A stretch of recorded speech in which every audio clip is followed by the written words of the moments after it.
A day in which we see a Spider-Man game from Insomniac, not just exclusive to the PlayStation, not just coming to PC, but potentially playable on your Xbox? That would be crazy, but that is the topic of today's video with some news that I got for you guys here pertaining to what PlayStation's plans might be moving forward. Before we jump into it though, get the merch. All right, we've only got a little bit of time left before you guys can grab the two amazing designs that are available. Take Me Home Crypto and the 4, such good designs. The link is in the description box below. You guys got to get the merch. All right, like get the merch, get the merch. I'd really appreciate it. It would mean a lot to me. And all right, hit that thumbs up button. Let's jump into this. A job posting for PlayStation specifically was put up not too long ago for the Senior Director Multi-Platform and Account Management position. And a lot of people are talking about this specific job posting because some of the wording in here, it suggests some ideas. Let's read here the overview of this position. It mentions here on the job posting, reporting to the Vice President, Commercial Management as Senior Director of Multi-Platform and Account Management, you will play a critical leadership role in shaping and executing the global commercial strategy for PlayStation Studio software titles across all digital platforms beyond PlayStation hardware, including Steam, the Epic Games Store, Xbox, Nintendo, and mobile. This role is accountable for optimizing title profitability, ensuring cross-functional alignment, and leading a high-performing team focus on multi-platform expansion, mid-range commercial planning, and platform partner management. So pretty cut and dry, this job posting and this position is for furthering PlayStation titles that can show up on other platforms besides PlayStation. We have seen as of late Xbox adopt this model, all right?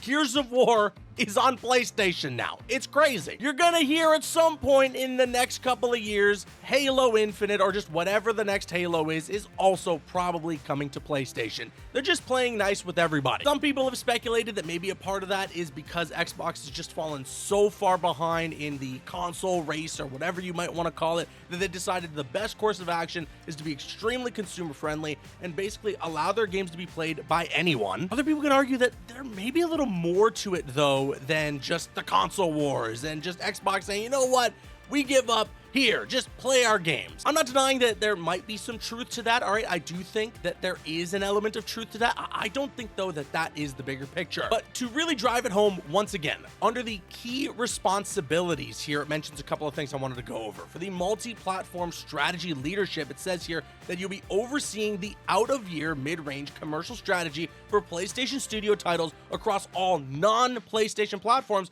driving long-term revenue growth and audience reach. And then under the commercial account management, it says here that you'll lead platform relationships across PC and console ecosystems, Steam, Epic, Xbox, Nintendo, ensuring strong collaboration, promotional effectiveness, and performance optimization. So what PlayStation is trying to do going forward is have some PlayStation titles pop up on other consoles and other platforms that aren't just PlayStation. Now, does that mean that that's it? No more exclusives ever again? It's all over?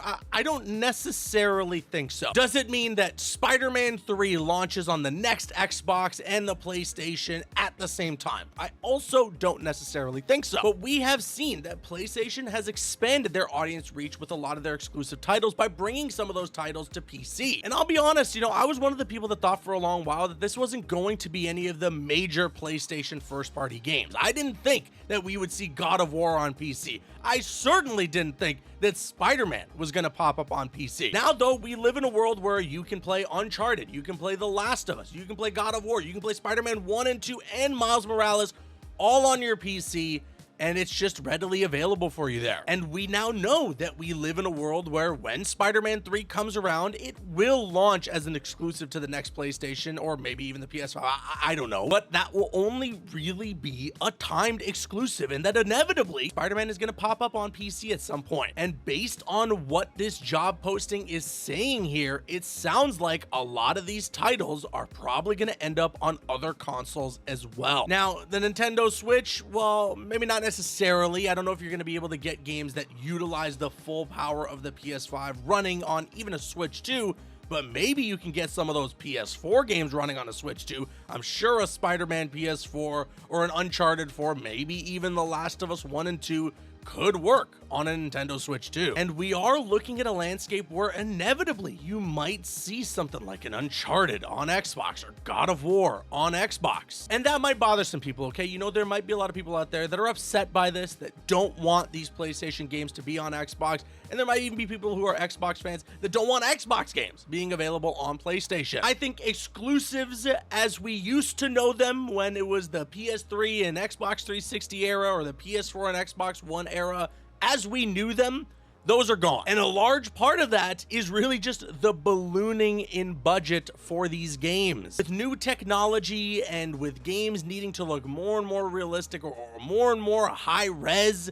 well, that also increases the cost of development. It increases the manpower. There are a lot more people that need to work on these games, which then in turn makes it so that they cost more because there are a lot more people who need to be paid to make these games. And we are also seeing some of the ramifications of games costing as much as they do. Games like Wonder Woman from Monolith end up getting canceled entirely and the studio gets shut down because the budget was ballooning so much and things just weren't looking good apparently from what they were seeing behind the scenes. I still don't justify them shutting down studios and canceling games, but that seems to be the root of the cause. Same thing with that Black Panther game from Cliffhanger. I mean, they shut down a newly created studio that was meant to make that Black Panther game, and they canceled the game entirely, partly because it was stuck in pre-production, but also I imagine because of how much it was going to cost. AAA budgets just get bigger and bigger. They stack higher and higher. And so even when games that are supposed to be multi-platform, that are supposed to have that wide audience reach are getting canceled, well, when you look at first-party titles, you start to sweat a little bit. How much is it going to cost to make a Spider-Man 3? How much more money could they make if they release it on PC, if they release it on Xbox? Will it be day and date? Are you going to see that happen at the exact same time that something drops on PlayStation? Definitely not. They still need to incentivize people to buy the console of their choice. You still need a reason to want to have a PlayStation so that you can play that next Spider-Man game on the exact day that it releases and not a year later. And the same, I imagine, in some cases, maybe not all, but in some cases will apply to Xbox as well. And so it's just gonna be interesting to see what the future holds for games as a whole, for some of our favorite exclusives, and yeah, for Spider-Man. If you're here as a Spider-Man fan, this whole job posting means something interesting for the future of that franchise and where you might be able to play it. I was an advocate not too long ago, back when Spider-Man PS4 was coming out, that a character, an IP as big as Spider-Man should be available to as many people as possible. However, I did understand that at the end of the day, it was PlayStation that went to Insomniac that said, hey, we want to make this game exclusively with Marvel. What game do you guys want to make? And Insomniac were the ones to say Spider-Man. And I'm also in the current position where I really do think the PS5 is the best console to get. You know, it's one of the best controllers I've ever used, and it does have one of the best library of games. That much you really can't dispute. But I'm excited, and I'm happy for consumers everywhere, for Xbox fans, for PC fans, that maybe they're going to be able to play some of these amazing exclusives. Maybe not on the exact day that we get to play them on PlayStation, but at some point, you might get your hands on it. We're just gonna have to wait and see what the future holds for video games as a whole and for PlayStation games coming to other platforms. But with that being said, let me now kick it to you guys. Sound off your thoughts in the comment section below. Do you think, based on this job posting, that one day we could see a Spider-Man game come to Xbox? Grab the merch. Once again, the link is in the description box below. It's for a limited time, guys. It's gonna be gone real soon, so make sure you grab one of those shirts or both of them. That link's in the description. I've been Caboose. I'll see you guys later.